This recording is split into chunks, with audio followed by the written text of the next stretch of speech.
At some point in the last few decades, something subtle changed about how we live our lives. What once felt like freedom began to feel like pressure. You can even see it in ordinary moments. Standing in front of a menu with dozens of options and feeling strangely unsatisfied before ordering. Scrolling through endless movies and finishing the evening without watching anything at all.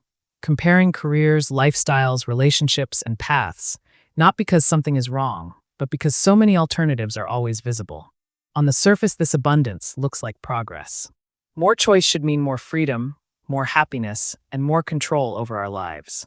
And yet many people feel more anxious, more uncertain, and more mentally exhausted than ever before. The core problem is not that we lack options.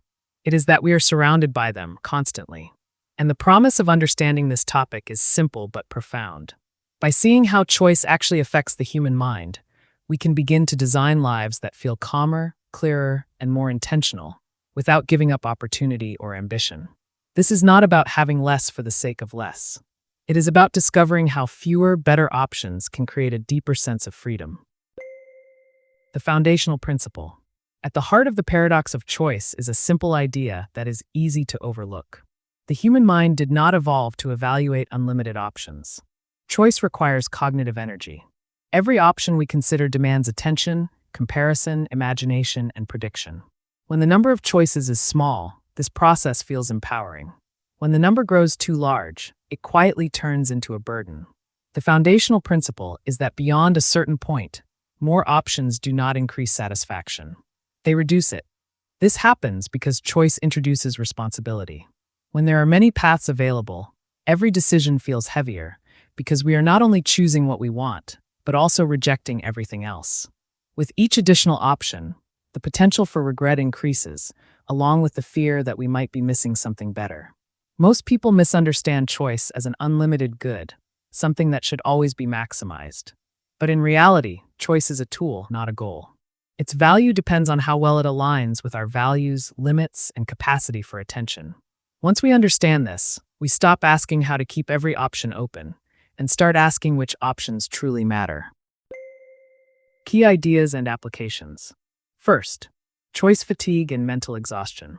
The first idea is that too many choices quietly drain our mental energy. Every decision, no matter how small, uses cognitive resources. What to wear, what to eat, which message to respond to, which task to start, which opportunity to pursue. Individually, these decisions seem trivial, but collectively they create a constant background hum of mental effort.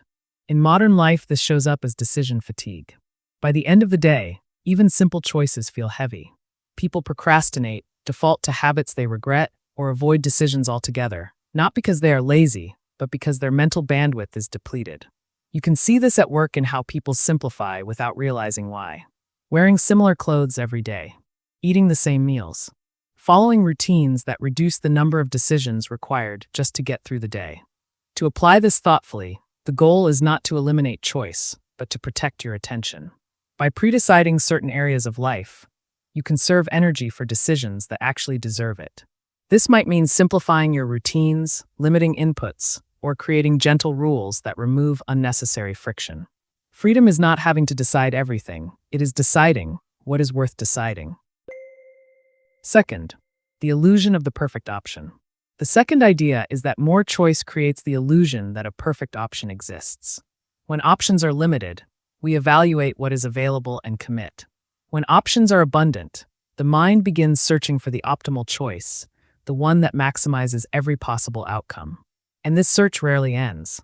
In real life, this appears in careers that are endlessly postponed, relationships that are constantly compared, and creative projects that never begin because something better might come along. The presence of many options makes commitment feel risky, even when the current option is good. The irony is that satisfaction often comes not from choosing perfectly, but from choosing and then investing. Meaning grows through engagement, effort, and time, not through endless comparison. And applying this idea means shifting the question you ask yourself.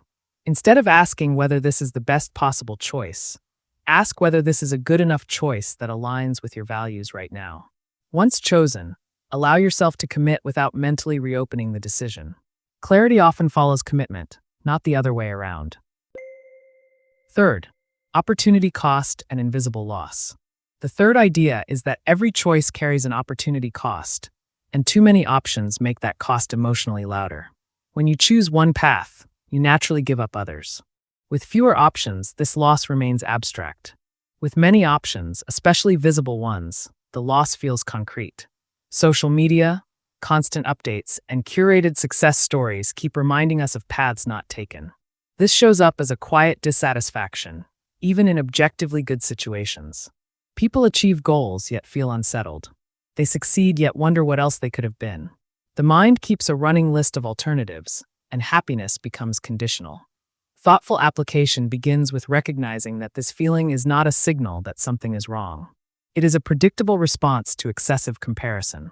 You cannot live all lives at once, and trying to emotionally account for every alternative only fragments your attention. Instead, practice narrowing your focus intentionally. Reduce exposure to unnecessary comparison. Choose fewer reference points. Let go of the need to mentally keep score against every possible version of yourself. A well-lived life is not one that explored every option, but one that explored a few deeply. Fourth, constraints as a source of creativity and meaning. The final idea is perhaps the most counterintuitive. Constraints do not limit freedom, they shape it. When options are infinite, creativity often stalls. When boundaries exist, creativity adapts. This is why artists thrive within forms, why deadlines produce output, and why meaningful work often emerges from limitation rather than abundance. In everyday life, this shows up when people feel overwhelmed by open-ended possibilities. A blank canvas can feel intimidating, while a defined structure provides direction. Too much openness creates anxiety, while thoughtful constraints create momentum. Applying this means deliberately choosing limits that reflect your values. Limiting commitments, limiting inputs, limiting goals at any given time. These constraints are not imposed by force, but chosen with care. By deciding what you will not pursue, you make space for what you will. And within that space, attention deepens, effort compounds, and satisfaction grows. Synthesis and nuance. Zooming out, the paradox of choice reflects a broader truth about human nature. We are not designed to optimize endlessly. We are designed to engage meaningfully. Throughout history, people lived with fewer options, not because they lacked imagination, but because constraints were built into life itself. Modern abundance removed many of those limits without teaching us how to navigate the psychological cost. It is also important to recognize nuance here. Choice is not the enemy. Lack of choice can be harmful, oppressive, and stifling. The goal is not to romanticize limitation, but to understand that freedom without structure can become noise. There are also seasons of life where exploration matters more than commitment, and others where narrowing focus becomes essential. The wisdom lies in knowing when to expand and when to simplify. The paradox of choice is not a rule to follow rigidly. It is a lens through which to view your relationship with decisions, attention, and meaning. If there is one idea to carry forward, it is this. Freedom is not found in keeping every door open. It is found in choosing which doors are worth walking through. When you reduce noise, limit unnecessary options, and commit thoughtfully, life often feels lighter, not smaller. Clarity replaces anxiety. Depth replaces distraction. And satisfaction becomes something you build, not something you chase. As you finish listening, take a quiet moment to notice where excess choice might be draining your energy.